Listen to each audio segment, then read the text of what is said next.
నేను ఎక్కువ water rangoli night టైమే వేస్తాను. బాబుని పడుకోబెట్టాకైతే 11:17కి వాటర్ రంగోలి వేయడం స్టార్ట్ చేశాను.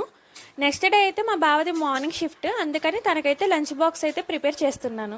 లంచ్లోకి అయితే ఎగ్ కర్రీ చేస్తున్నాను. కొంచెం డిఫరెంట్గా చేస్తున్నాను. మీకు నచ్చితే ట్రై చేయండి, చాలా బాగుంటుంది. ఇది నేను మా అత్తయ్య గారి దగ్గర అయితే నేర్చుకున్నాను. దీన్ని కోడిగుడ్ల అట్టు పులుసు అంటారు. వినడానికి విచిత్రంగా ఉన్నా తినడానికి చాలా బాగుంటుంది. ఒకసారి అయితే ట్రై చేసి చూడండి. తన కోసం అయితే ఒక పక్క వైట్ రైస్, ఇంకో పక్కన కర్రీ అయితే ప్రిపేర్ చేస్తున్నాను. అన్నట్టు చెప్పడం మర్చిపోయాను, మన ఛానల్ ఇప్పుడు 2000 సబ్స్క్రైబర్స్కి దగ్గరలో ఉంది. ఎవరైనా కొత్తగా వీడియో చూస్తుంటే సబ్స్క్రైబ్ చేసుకోండి.